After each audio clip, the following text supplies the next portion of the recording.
Hello, welcome to White Birch Tarot and Astrology. This reading is for the Leo full moon on January 25th, which is tomorrow. I printed out a chart. I think it was supposed to be at it said 1 o'clock p.m. Greenwich Mean Time or Universal Time, whatever they're calling it now. So I think I printed this out for 7 a.m. in New York, which should be accurate.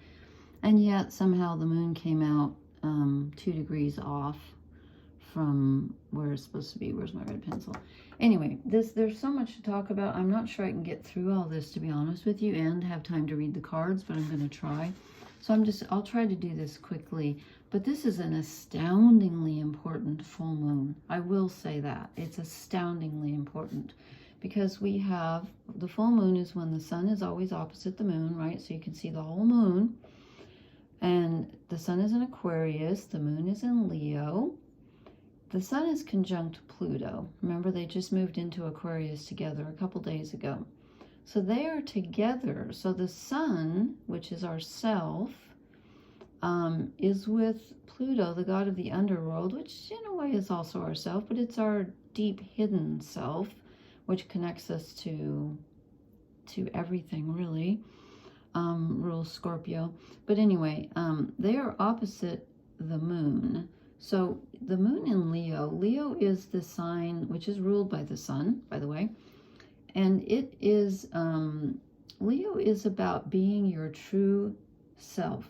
It rules the child, it rules creativity, it rules romance, but it also rules your heart. The part of the body that Leo rules is the heart and the backbone. But it's really about who you are at a very unique level. So this is about you as an individual human being, your creative self, your playful self, your individual self, being opposite the Sun and Pluto, which are in the sign of the collective. So it's kind of like yourself versus, this part of yourself, the sun, which rules the self, is in the collective, the sign of the collective, everybody else, humanity as a whole, opposite your true self, which is this is your emotions, the moon. And so there's kind of a push-pull here going on. And to make things even more interesting, we have something that I've mentioned before called a yod, which is also called the finger of God. And that is the moon, is at the fingers pointing at the moon. So what that is here we've got Venus at 2 degrees of Capricorn. Sorry, I have to move the opposite direction I want to go. 2 degrees of Capricorn is 60 degrees away, which is called a sextile, from Saturn in Pisces. Okay, so they're making a sextile, and then they're each 30, 60, 90... Yeah, they're each 150 degrees, which is also called an inconjunct or a quincunx. They're each 150 degrees away from the moon. So they're like, Venus and Saturn are together, and they're pointing at the moon. This is called the finger of God. So this is a really important full moon. And I want to point out that there's a connection here between Venus and Saturn. Okay, Venus is, romance, it's your loved ones, it's beauty, it's harmony. Saturn is restrictions, responsibilities, the material world. But if you'll notice, Venus is in Capricorn, which is ruled by Saturn. Saturn is in Pisces. Venus does not rule Pisces, Neptune does, but she's exalted in Pisces. That means that's where she finds her greatest expression. So that's very interesting. And then I watch a couple of astrologers online. One is Aepril's Arcana, and she spells Aepril, A-E-P-R-I-L apostrophe S, April's Arcana. So I want to give her credit for this. I did not notice this, and let's see if I can follow it now. Okay, she made a connection. It's late and I'm tired and I'm going to try. I forgot where she started. Okay, so let me see. Okay, so Venus is in Capricorn. No, that's not where she started. The sun, yeah, I'll just start with this. Okay, the sun is in Aquarius, which is ruled by Uranus. Uranus is in Taurus, which is ruled by Jupiter. Jupiter is in Taurus, which is ruled by Venus. I knew I should have written this down. Venus is in Taurus, which is, okay, Venus rules Taurus. Oh gosh, darn it, I didn't write it down. I knew I was going to forget it. There's a anyway, there was a trail, which I've lost now because I didn't write it down, where, okay, sorry. Anyway, her point was that everything, she ended up with Saturn in Pisces, which was ruled by Neptune. And her point was that everything is sort of centering around Neptune right now, which isn't really part of this whole, like, it's not part of the yod. And then we also have, I'm not doing very well tonight. I knew I should have waited till tomorrow night because I'm too tired, but I'm always late with this, so I wanted to. But we have so many things going on. We have Mercury is together with Mars. They're only 1 degree apart in Capricorn. So this is your thinking and communication. This is your physical body, your desires. It's also your spiritual aspect. So your mind and your spirit here are connecting, and they are squaring Chiron, the wounded healer. So there's an opportunity here for some healing energy, but it's going to feel rough because a square forces you to confront something. And the reason I was talking about fate and free will is because not only because of the Pluto opposite the moon here, with Leo being yourself and Aquarius being the collective. So there's kind of this, like, do I do what everybody else wants me to do, or do I express my own uniqueness? And that's supposed to be a 0. I couldn't even draw a straight 0. I'm so terrible with that stuff like that. But we also have Chiron is conjunct the North Node, which is your future, okay, where you're headed. It's in Aries, our selves, our personal selves. Not to be confused with Leo, which is like your heart, yourself. I know that's confusing, but Aries is like your identity and who you are on a basic level. And Leo is about who you are at the heart level. So Leo is more about your connections. It's about individuality, but it's about who you are at the heart level, whereas Aries rules the head. It's like where you're going. They're both about desire, but Aries is more about, like, where do you want to go? What do you want to do? How do you want to get there? Leo's more like, what do I really want in my heart of hearts? I hope I'm not making a hash of this. I may have to redo this.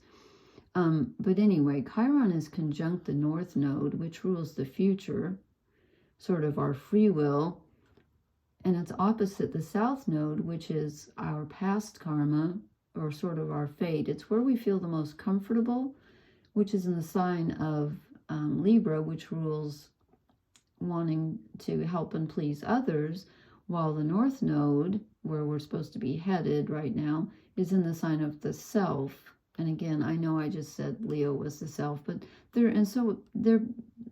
really are both the self, but in a different way. And I'm probably messing it up tonight, but we have so many, everybody's in connection with everybody else tonight, basically.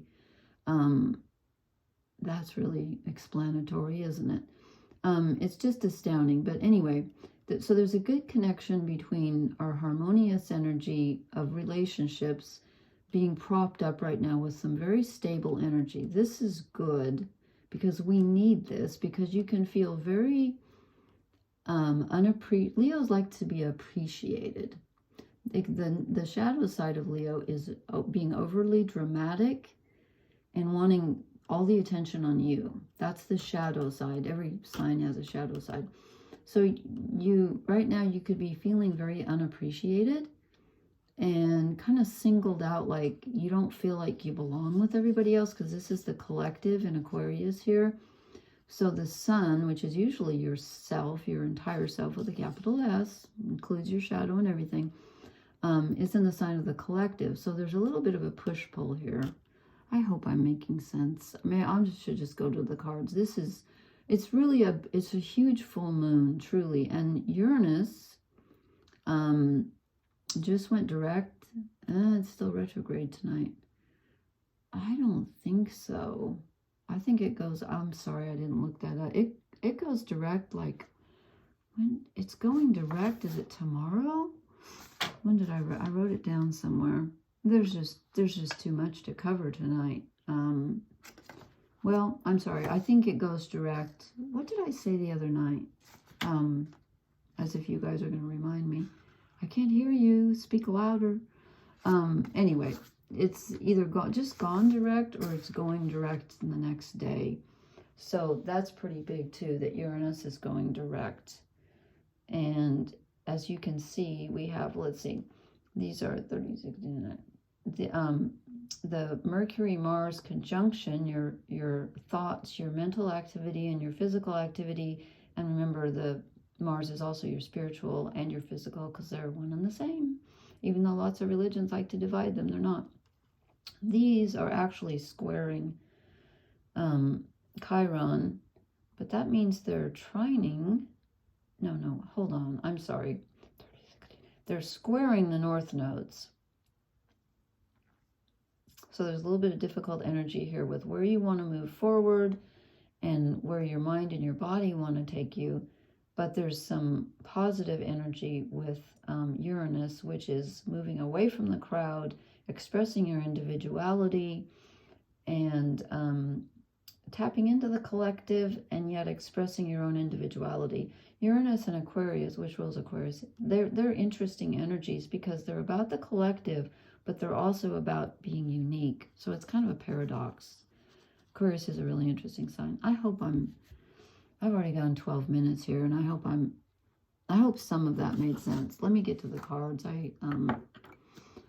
I'll listen to this afterwards, and if it's too confusing, I'll do it tomorrow night. But I wanted to do it tonight, but I'm just, this new moon, or full moon, has got me kind of, well, kind of wiped out. I feel wiped out. Let me move the rock here. I'll just quickly go through these cards. I'm using the dark deck again, the Shadow Fates, because you know what, with Pluto in the mix here, this really is about fate and free will. And if you believe in a higher power that is directing you, fate and free will are the same thing. I know that sounds counterintuitive, but when you move toward what your heart really, truly desires, which is kind of what you were born with, not what you're choosing, but what was given to you in your heart when you were born, when you move toward that, you are exercising free will. And yet it's what you were put here to do, so it's fate. So oddly, they turn out to be the same thing, or in a way. Okay, we get the Queen of Wands. So here's if she's not Leo energy, I don't know who is, because Leo is a fire sign, wands are fire, Leo is fixed fire, so Leo is very, well, fixed, very set and wants to be who it is and doesn't want anybody to tell it what to do. Leo's a very stable, strong fire energy. So I read somewhere that they compared, Aries, Leo, and Sagittarius are all fire signs. They said Aries is like a bonfire where it whooshes up really bright at the beginning, then it burns down quickly. Leo is the sun, which is ruled by the sun. It's a steady bright light which never goes out. And Sagittarius is mutable, so it's like a flickering candle flame in a breeze. I thought that was kind of neat.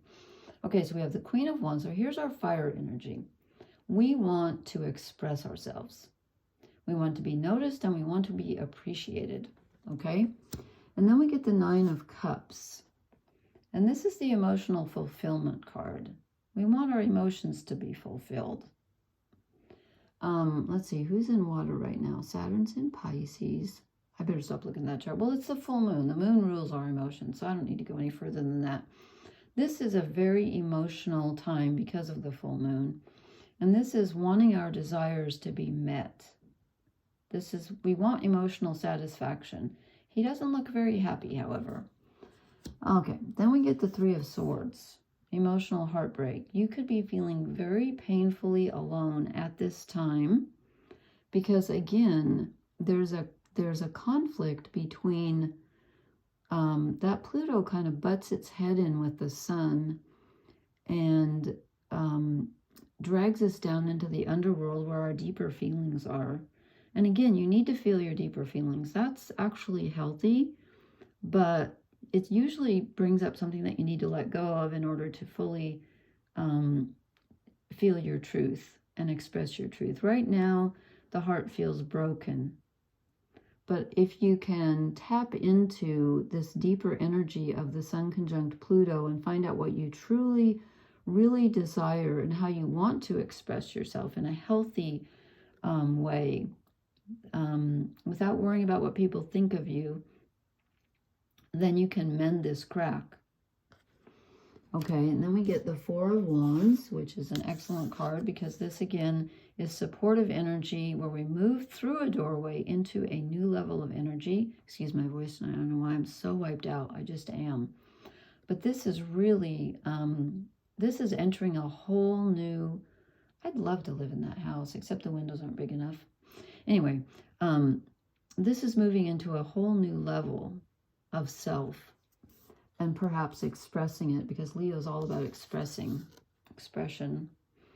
And then we get the moon. Of course, it's the full moon, so I'm not surprised to see the moon coming up. This is our emotions and letting yourself tap into your emotional self to see what's really in your heart. It's time to finally figure it out and not worry about what other people want you to do or what you think you should do.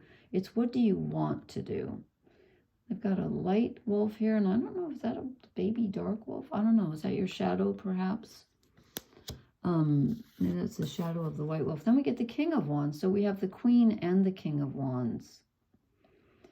This is a grim deck, I know that, and I'll stop using it, but I just think it's appropriate for now with all this Pluto energy. So we have the King and the Queen of Wands, and let me look at my Liz Green. How does she expresses herself so beautifully with the, I mean, I know what they are, but I love, okay, the Queen of Wands is Penelope, constancy, loyalty, and creative sustaining of a vision, an imaginative and magnetic person. The King of Wands is a change in one's own life through oneself and in the immediate environment and the spirit of leadership.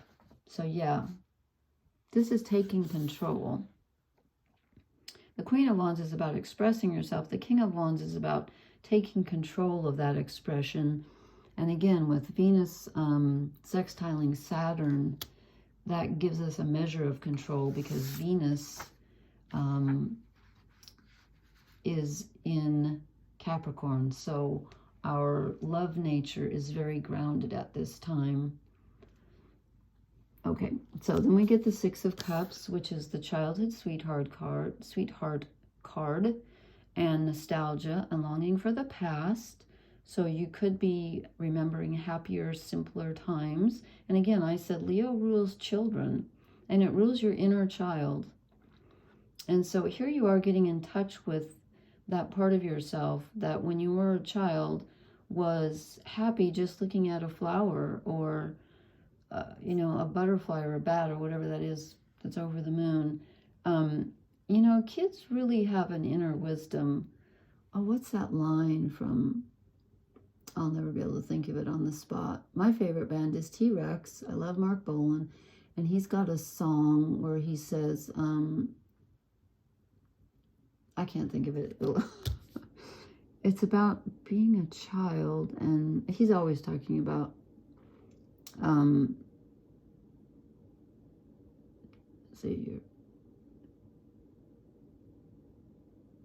you're slower now and you were faster when you were a child.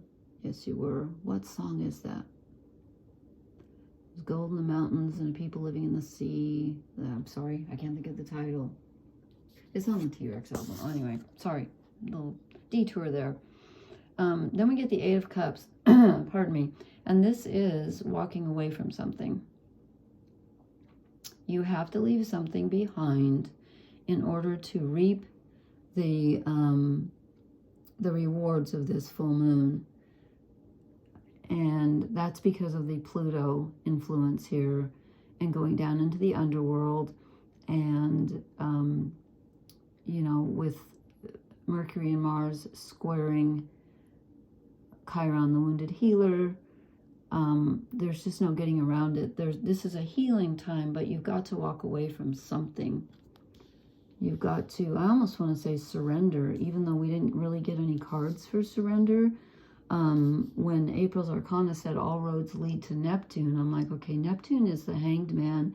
Neptune, oh, and these, I drew an overall energy card, and then 2 cards fell out on the floor, so I picked them up, and I'm going to show you. So our overall energy card, excuse my voice, I'm just really tired, is the 2 of Pentacles. This is a balancing act. This is the sun opposite the moon. This is you balancing your individual needs and desires against that of the collective, and realizing that when you do find your true self and your true heart, it will be for the best of the collective. Otherwise, it's not your true heart, because we are not here to be pitted against each other. Okay, and then these cards fell out on the ground. I knew there was going to be surrender. We get the Hanged Man, which is Neptune, and I wish I could remember what Aepril said about how all the planets were connected in their rulership, but I forgot. Anyway, there is an element of surrender in this full moon. I love how this key is hanging there. It's like surrender is the key. And when I say surrender, I don't mean give up. Don't give up hope. Absolutely not. Just the opposite. Do not give up hope, because this full moon has the capacity to show you what you truly desire and what is in your deepest heart. And I'm losing my voice. But there's an element of stop trying to control everything. Okay. And then we get the 7 of Wands. And this is, you know, this is usually someone battling other people. He's battling what looks to me like an inner demon. And it's a big one. Okay, it's in the cave. I've never drawn this card from this deck before. That's interesting. You know, your shadow side, wherever you're wounded, with this Chiron energy being conjunct the North Node right now, where we're headed, your shadow can feel very overwhelming at times. And you think of it as your weakness, because in a way it is. But in your weakness is your strength. Because life is nothing if not a paradox. So when you find that part of yourself that was wounded in childhood, that wasn't allowed to express itself. Oh, great, there's a hair on the card. That's because it came off the floor. When you find that darkness inside yourself and accept it, not only accept it, but love it and appreciate it, it will bring you great rewards. And this demon, or whatever it is going to turn into a helpmate. So the thing that you thought was your deepest wound turns out to be your biggest strength. You may have to go back. You may have to go back and look at something that you loved when you were a child or in the past and revitalize it. Okay, let's see if I had anything else on here. You're going to feel a need to express yourself and connect with others. Talents that you have repressed in the past are going to want to come out. You could feel overwhelmed by this Pluto energy. And when I said, I don't know, did I say that, okay, Venus is in Capricorn, and she's in good communication with Saturn, who's in Pisces. And I said Venus was exalted in Pisces. Did I explain what exalted means? That means that Pisces is a sign where Venus can express herself the best and be the most aware of her love. Okay, sometime I'll go through the different meanings of detriment and all that business, but not tonight because this is getting long. Okay, I apologize for being kind of all over the place tonight, but again, there's a full moon in Leo. I can't help it. I'm not even going to draw an oracle card because we don't need one. There's plenty here to mull over. Just know that if you're feeling pulled in two directions, that's normal right now. But everything is going to be okay. It really is, and it's always okay. It doesn't always feel like it, but it is on some level. So the Four of Wands, you know, hang on to this. And we got the King and Queen of Wands. We are going to get in touch with that part of ourselves that wants expression. Be brave, be bold, express yourself. Okay, I hope this made sense. Please hit the like, share, and subscribe buttons. I've even got this crooked now. I didn't even get this in the centered. Oh, well. Full moon in Leo. Blessings, everyone. Good night.